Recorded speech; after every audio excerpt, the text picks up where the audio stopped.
Lokmanya Tilak Kochuveli Garib Rath express ട്രെയിനിൽ യാത്രക്കാർക്ക് ദുരിതം. കോച്ചിലെ എസിയും ഫാനും തകരാറിൽ ടോയ്ലറ്റിൽ വെള്ളമില്ലെന്നും പരാതി.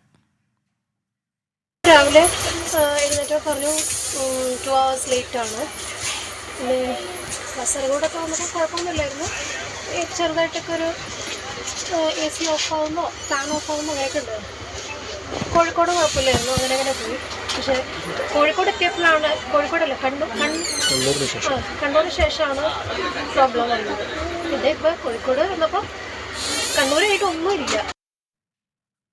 വിവരങ്ങളുമായി ദീപക് ധർമ്മടമാണ് ചേരുന്നത്. ദീപക്, സാധാരണക്കാർക്ക് കുറഞ്ഞ ചെലവിൽ നല്ല സൗകര്യങ്ങളോടെ യാത്ര ചെയ്യാൻ എന്ന ഉദ്ദേശത്തിൽ തുടങ്ങിയ ഒരു ട്രെയിൻ, പക്ഷേ ഈ ഒരു ട്രെയിനിലെ യാത്ര അക്ഷരാർത്ഥത്തിൽ അത് പേരുപോലെ തന്നെ ഗരീബ് രഥ് സൗകര്യങ്ങൾ തന്നെയാണല്ലോ ഉള്ളത്.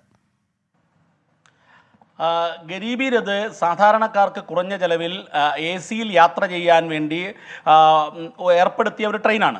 ആ ട്രെയിനിൽ ഇന്ന് ദുരിതയാത്രയായിരുന്നു യാത്രക്കാർക്കുണ്ടായത്. യാത്രക്കാരിൽ ചിലർ പറയുന്നതനുസരിച്ച് മംഗലാപുരം കഴിയുമ്പോഴേക്ക് തന്നെ പ്രശ്നങ്ങൾ തുടങ്ങി. കാസർഗോഡ് കഴിഞ്ഞ് കണ്ണൂർ എത്തുമ്പോഴേക്കും അത് അതിരൂക്ഷമായി. പക്ഷേ എന്നാൽ ഇത് അറ്റൻഡ് ചെയ്യാൻ, ഈ പ്രശ്നം പരിഹരിക്കാൻ തയ്യാറാവുന്നില്ല എന്നുള്ളതാണ്. ആദ്യം എ സി ഓഫ് ആവുന്നു, പിന്നീട് ഫാൻ ഓഫ് ആവുന്നു. മാത്രവുമല്ല ടോയ്ലറ്റിൽ ഉൾപ്പെടെ വെള്ളം ലഭിക്കാത്ത സാഹചര്യമാവുന്നു.